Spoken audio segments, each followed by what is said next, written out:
All right, welcome to the August edition of the Key Ministry Disability Ministry Video Roundtable. And my name is Beth Golick from Key Ministry, and my colleague Catherine Boyle, who is the Director of Mental Health Ministry, is on here as well. And this month, our topic is doing community outreach for the fall specifically. I know it's only August, but as any of us who work in church or ministry know, we're already looking ahead to the fall, and pretty soon we're planning our Christmas events and into the new year. So recognizing that wherever we are in the country, I think we're all from the US on here right now, but we may have some Canadians and possibly some international. Everything's different with COVID still, depending on where you are in the country, where you are within your state or province. So keeping that in mind, knowing that we're not all quite in the same place right now as far as what the protocols are, I just wanted to take this opportunity to just brainstorm and help each other come up with some ideas, encourage each other, because you all are so good at doing that. So let's start with, does anybody have an idea of what they'd like to share? Maybe an idea that they have for some type of community outreach that they already have planned that they'd like to share with us.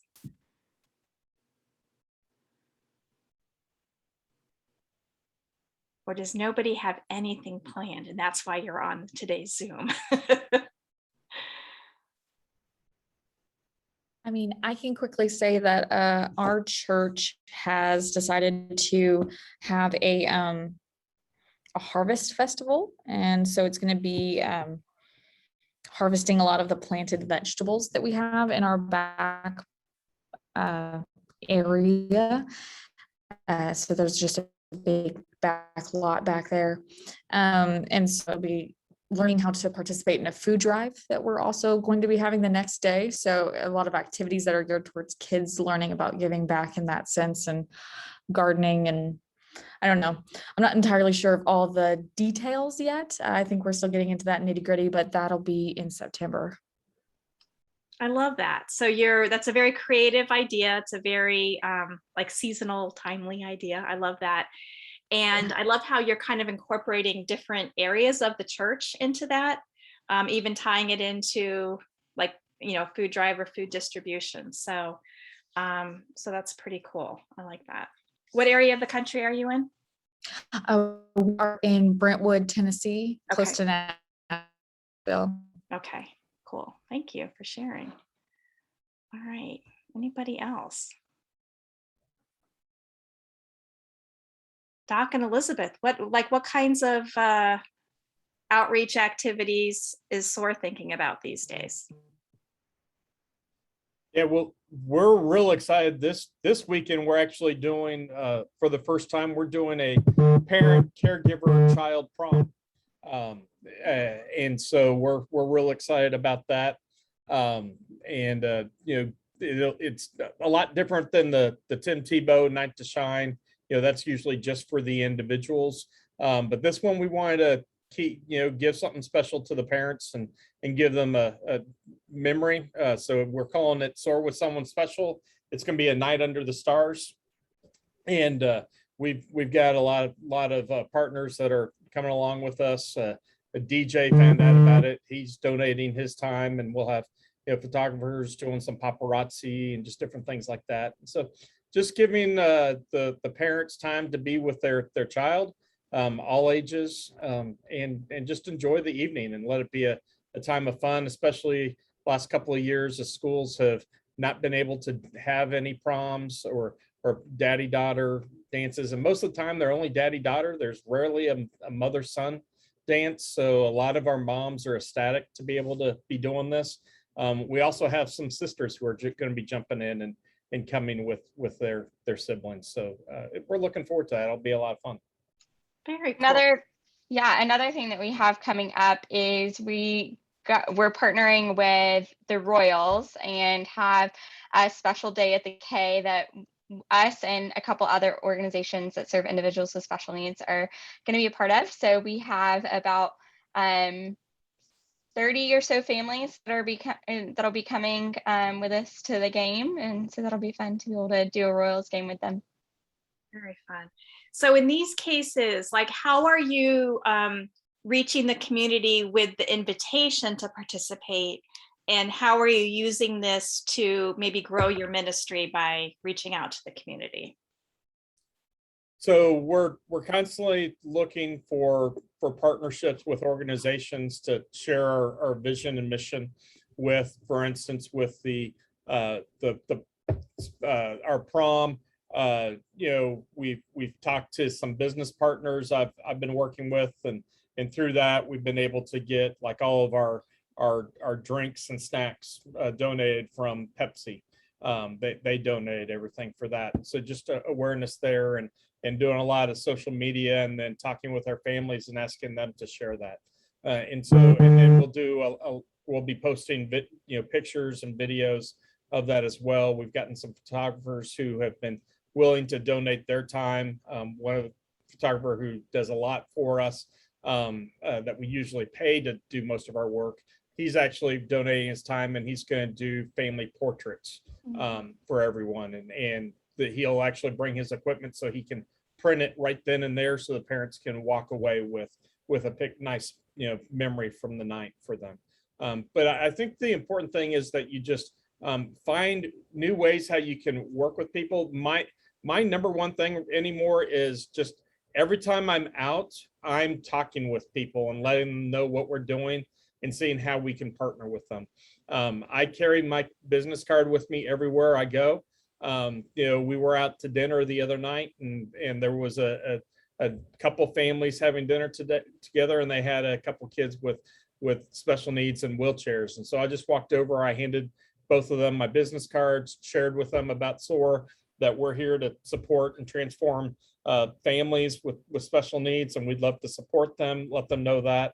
And then as I go and I'm meeting businesses, talking with them, I'm constantly letting them know what we're doing and seeing how they could partner with us, or who they know that we could talk to be able to share our vision. And through that, we've gotten some amazing partnerships that people are coming on. One of the things that we just did because of that, we just got contacted by Tidal Wave Auto Spa, and they've got, it's a national car wash place that one day a year they do a charity event where they give 100% of their proceeds to charity, and only for special needs organizations.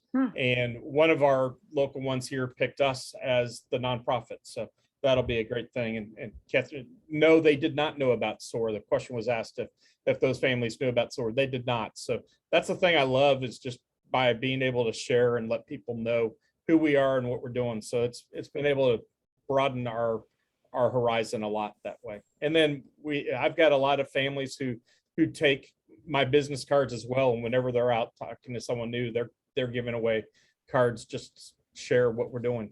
Yeah, word of mouth from families that are part of your ministry is often the best way to let others know. You brought up something, so great points all around. You brought up something that made me think of an idea. So you mentioned that your photographer will be doing family portraits. So let's kind of go off on a little riff on that for a second, because I think there's a lot of potential with that idea. So having, if there's an existing event in your community, not necessarily, related to your church or your ministry, but if there's an existing event in the community, if your ministry could provide family portraits for families with special needs who are attending that event, that can be a really huge gift, a blessing for families. Or even doing, you could do it at your church as well, but if you're out there in the community, and let me give you an example. So one of the towns that is, pretty close to my church has a Christmas tree lighting each year. And it's a big day with, all kinds of festivities. And Santa comes and, arrives by, I don't know, not sleigh, but although it's usually snowing, but And, kids can go visit with Santa, but they've set aside a special couple of hours where Santa is kind of out of the whole overwhelming hubbub and actually indoors, which is nice. But that time is set apart. It's 2 hours, and it's for families with special needs to visit Santa. And my church provides volunteers to staff that. We do the signups for that. And we take family photos and give them to the guests that come. So this is completely a community outreach thing, because it's not at our church. It's not, put on by our church or anything like that. But it's just like a little way to get the word out about our ministry to the people in this city that's near my church. So that's just an idea for you. And, these days it doesn't take much to do like a photo booth or whatever. There's all kinds of software. But if you can get a photographer to donate his or her time, that's fantastic. So Can I piggyback a little bit more Sure. with that too? And again, guys, the thing that is so vital is just having conversations with people. You never know what's going to happen with things. And another example, I was actually, just a couple months ago talking with one of our parents, and she was asking what we're wanting to do, and I'm just kind of sharing some of the things. I don't know about you guys. I don't really know what most of my parents do professionally in that.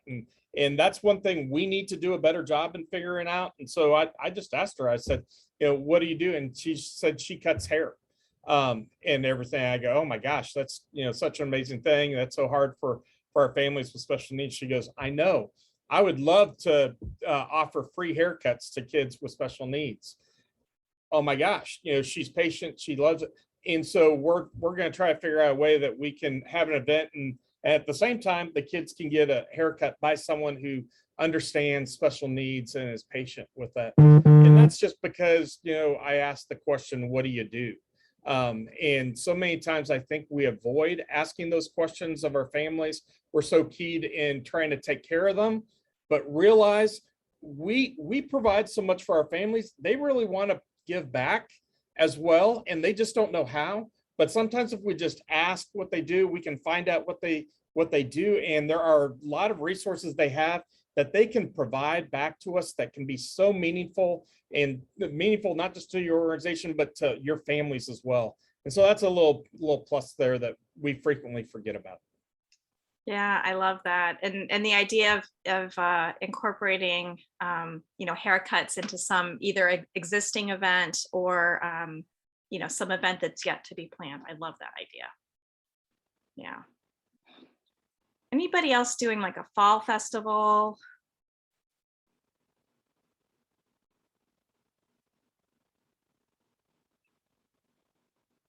Yeah. How about, let's see, I'm trying to think what other, like what community event, like the community that your church or ministry is in. Think about, are there any, citywide or community events that, that happen every year? I mean, maybe not during COVID years, but that happen every year that maybe your ministry's not involved in yet. And could there be some way to have a presence there? Any ideas there? I'll share one that happened with us this summer. So there was a race, like a 5K or whatever, 10K. It was a 3K, 5K, 10K. In the community that my church is in, and it was called I forgot the name of it, but it was for Gigi's Playhouse. I don't know if that's a national thing. Does everybody know Gigi's Playhouse? Anyway, so it was Gigi's Playhouse is an organization that primarily supports individuals with Down syndrome. They have all kinds of really cool activities and programs and that type of thing. So this was a fundraiser for that. And the special needs ministry at our church actually was a sponsor for the race. And so our ministry got to add things for the swag bags. So we actually had, we bought granola bars and put a sticker on each one with the special needs ministry website for our church. And there were 500 something participants in that race. And so we reached, 500 some individuals, plus we had signage around the community. And it was such a cool outreach activity. It didn't take any volunteers. I mean, it took a little bit of money because we were a sponsor, but I thought it was like a creative way to partner with, an existing event in the community that so many people saw. I mean, so many people contacted me saying, oh, we saw the church, we saw the ministry. And so that was a really fun way. Greg shares in the chat that they're looking to set up a booth at a fall festival and offering a free pumpkin and pumpkin carving assistance. I love that.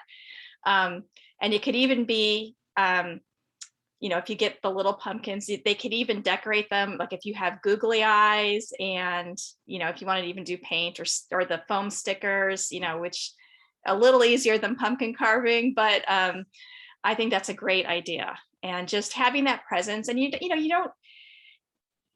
not necessarily marketing, but even if you're just there and showing that you love people and that you want, have a little fun activity for them. I know my church, it's the special needs ministry or children's ministry at our church has attended a similar type event.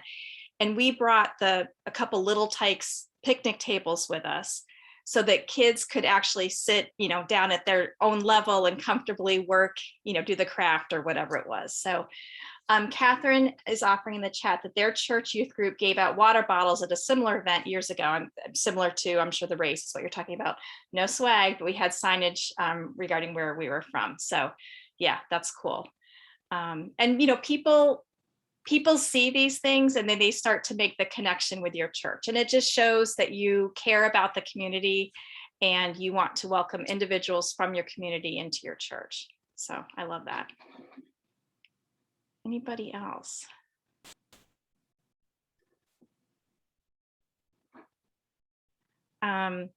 What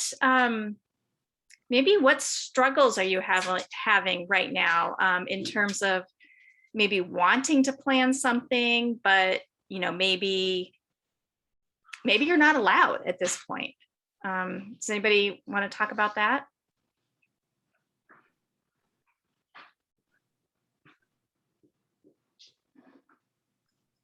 I mean, is everybody back to normal? You can do whatever you want to do. Yeah, Beth, we're not giving you a lot of help today. Yeah. No, you're not. You're making me work for it today for sure. I just thought I'd say that. Yes, thank you, Sylvia. Always the encourager. Okay, we'll go to the chat for a second because Mary, thank you, Mary, has shared that they offer small groups for moms discussing the heart of the caregiver, which is awesome. We promote the group at our main women's event Chosen, but we also offer flyers to classrooms and other women's events. So yes, that's a good way to kind of get the word out. Love that. And do check out the heart of the caregiver. If you're not familiar with it, check it out. Good stuff. Thank you, Mary, for sharing that. Sylvia, have you been able to do any I know you were having you were going to have your outdoor services. Did those happen? No, that's not until September. Oh, not until September. That's right. I'm excited for them. I'm like, I can't wait to hear. I don't know. I'm not as excited as you seem to be. We're not going to start probably any children's ministry possibly this year. Okay. I mean, and all along you've said probably nothing until 2022. So I'm not surprised by that information.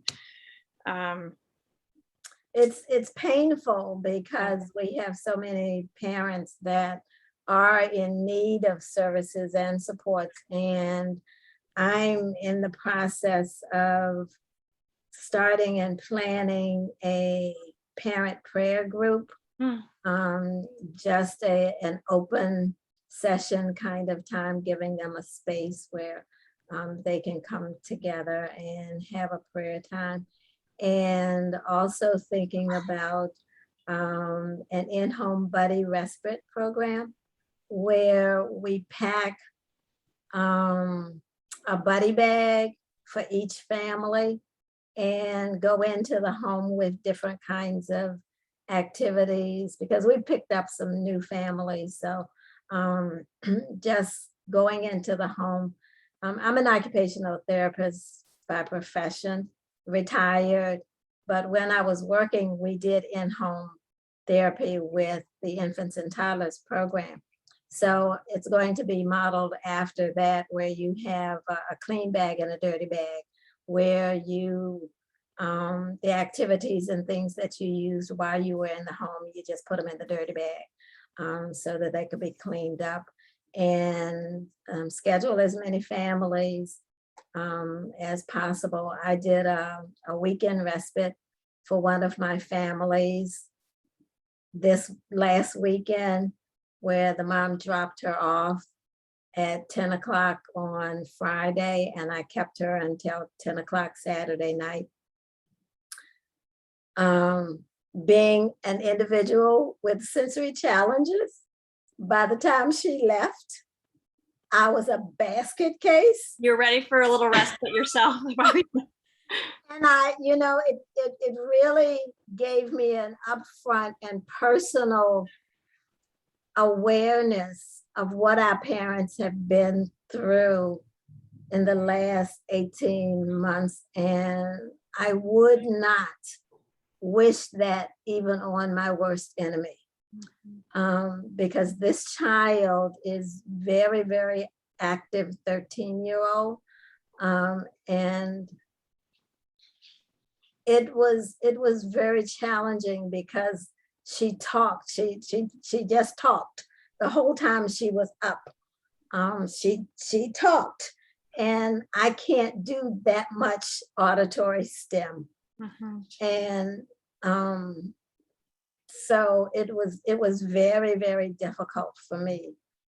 So that's why I'm planning these kind of activities, and yes, purposing to reach out into the community, into group homes a little bit more, to really assess what are some of the needs and how can we support now that the community itself is opening up a little bit more.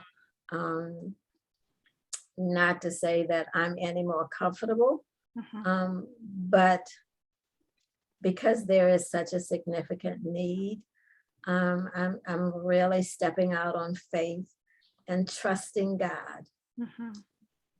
Yeah, wow. Thank you for sharing all that. That's amazing. So first of all, like, what a blessing for the family that you were able to provide that brief period of respite. And what an eye opener for all of us too, about what families are going through. I love that you are continuing to do community outreach, even when you're not able to welcome them back to kind of what your ministry used to be, but you're continuing to adapt and welcome new families, and find a way to make it happen.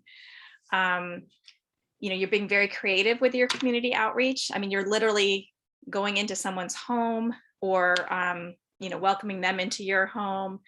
The whole, like you said, with the buddy bags and visiting, and like that's getting really creative, and that's doing community outreach. So thank you for sharing all of that. That's really amazing. I'm going to read from the chat for a second. Catherine has a noisy background today, so I will be her voice today. So they did a gasoline giveaway a few years ago as an event showing that they, oops, there we go. Okay. That their church loves their community. Everyone who showed up within a set time got 50 cents off a gallon, she thinks, as part of how they use their outreach budget that year. They also gave away some info about the church, not necessarily like about a special needs ministry or anything, but it was a direct financial blessing in an area with a lot of people who don't have a lot of financial resources. So that's a really cool way to reach out into the community. And again, let them know that they are loved and that they are welcome by your church. Haley is sharing, are there other things you find your families in need of? I love the idea of haircuts and portraits for families who aren't able to do that on their own. Thinking of putting together a set of resources to offer parents, but I don't have much of an idea of what else they would need. Okay, so let's think about that, and we'll give Haley some ideas. Let me read another one. Mary is saying our county parks have been reaching out to us, to Mary, to share with their families what they offer. It has been an interesting partnership. It's really us helping them, not them helping us, but glad they know we exist and hope their folks may mention what we do to families if the discussion comes up. So that's really cool. Again, I love the idea of collaboration within the community, of partnerships between the church and, just organizations, businesses, the education system, any way that the church can partner with the community, I think not only blesses the folks that are, part of the community, but it also it shows the community Jesus. It really does. And so I think it's really important that we continue to do that. So good job, Mary, working with the county parks. Let's go back to Haley's question. So what are some other needs that or you think families are having? And it looks like I'm frozen. Okay, now I'm back. I don't know if that came through. I think I froze, but okay. So Mary is sharing in the chat that for Haley that folks always need equipment. Can you be more specific about that, or does anybody want to share what some equipment needs might be?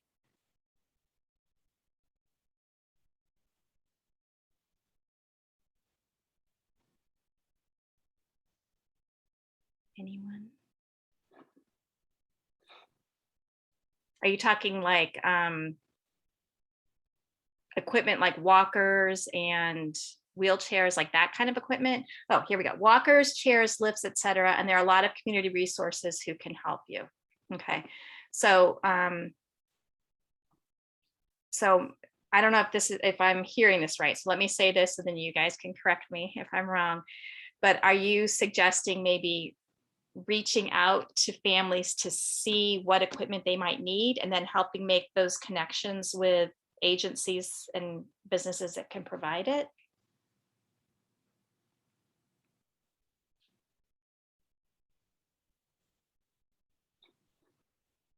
I'll wait for the chat. Everybody's scared to unmute today. Okay, so Catherine's saying people from the church who are skilled in building can help install those kinds of things if agencies don't do that. That's cool. So like lifts and ramps.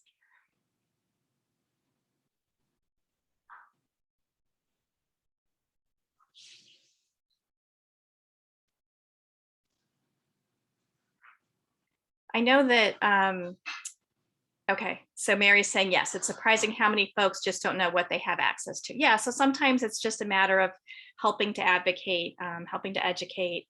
Yeah, and Mary's saying she'd unmute, but her home is chaos right now. It's very relatable. I'm actually at home right now too, and there's a lot of activity going on in the next room.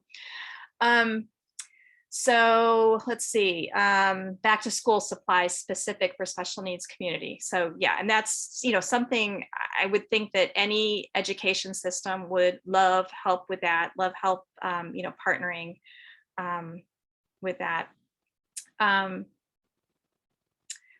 Obviously, respite is probably the #1 request. I know that our church gets, so Haley, I don't know if that's something that you'd want to consider, but for sure respite care is a huge issue, a huge need.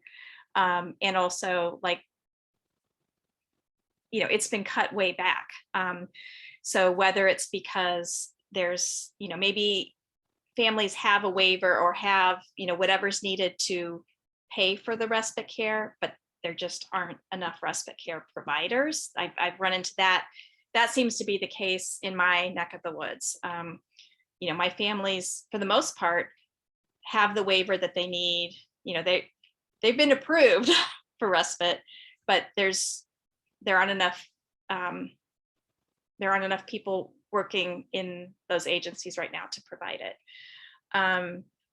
So that's where a church can really step in, or a ministry could step in. Any other ideas about respite, surrounding respite care? Sylvia gave a good example of, how to be creative with that. Is anybody else finding that that's a big thing for families right now, that that's a big need? Yeah, so, we go around every month, we're doing a respite program monthly throughout the greater Kansas City area. We're trying to take it all around instead of being in one location so we can reach more families. We've got a ton of families though requesting help after school, whatnot with that. And so we just keep taking those names. We can't officially recommend anyone liability wise, but we've got a lot of our volunteers who are interested in making extra money or doing something. And then we just help partner those names up and then let them decide. So those are great ways to do things. One other thing that looking for volunteers, looking for things to be done. If you've got things that just kind of fell in our lap this week. My daughter just started middle school this year, and I was in, we had back to school night this week, so I was in her class the other night, and she's actually in a leadership class, which I loved. And the teacher there was talking about how they do little projects throughout the year. Last year they collected diapers for a nonprofit and things like that. So of course my ears popped up. I gave her my card and told her we'd love to partner with them on things. Well, their school does, their school's called California Trail, and they do something called CT SERS. And I've now found out many of the middle schools do that here, where they take a half a day once a year where every single student, they close the school down, every single student goes out and serves. They take students in about packs of 15 along with a leader, and they go to nonprofits and organizations and they serve and give back to the community. So they asked if we'd be interested. They're coming to help us out. It'll actually be the week before the Wonderfully Made conference. So they're going to help us stuff all of our bags and do all of that for the week of the conference. So that's going to be great. So, I'd check into, some of the schools. If they're not doing it, mention that to them. That's a great way. All these kids need service hours. And then on top of it, not only could they come and maybe do some things, cut crafts, they're doing all kinds of things. Some of these kids are even going places where they're going to have to be raking yards of some individuals and that. But it's ways that they can get experience to what you're doing, or individuals with special needs, and then you'll get that hook in them to want to come back and do more. Yeah, that's a really great point. Thanks for bringing that up. I know we're talking about community outreach ideas like to bless families, but let's talk a little bit about reaching out into the community for volunteers. So Doc brought up talking to the local high schools or middle schools. That is huge. So let me just give you some examples of how that can really grow your ministry. So if you do, events that require a lot of volunteers, like a respite event or a night to shine or other kind of prom, specifically reaching out to, let's say, your local high schools, not just the principal, but reaching out, getting in touch with, if there's a National Honor Society advisor or your athletic director, because if the coaches of the various sporting events start to, catch your vision and encourage their athletes to participate in serving, that can be a game changer for your ministry. And like what a cool thing for the students that are involved. So we've been able to get into a couple of our local high schools in that way, either through National Honor Society or through the athletic teams. And that's where a lot of volunteers for our, like our bigger events come from. So has anybody else kind of tapped into their local high schools? Well, obviously, I mean, Haley, that's who you work with, right? Like you do a lot with like local high schools, right? I mean, that's your group.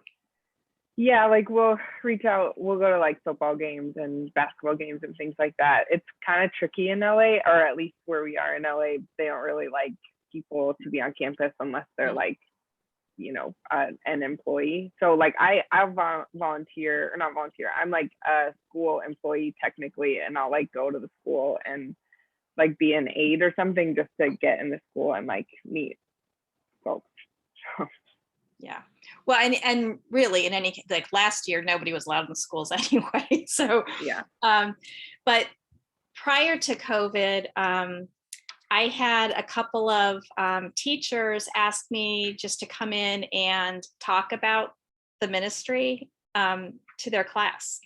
These were teachers who really wanted their kids to be doing some kind of community service. So I thought that was pretty cool, because even though I was talking about, kind of a churchy event, I was still allowed to do it. And so that was pretty cool. Let's see, any other thoughts on that one?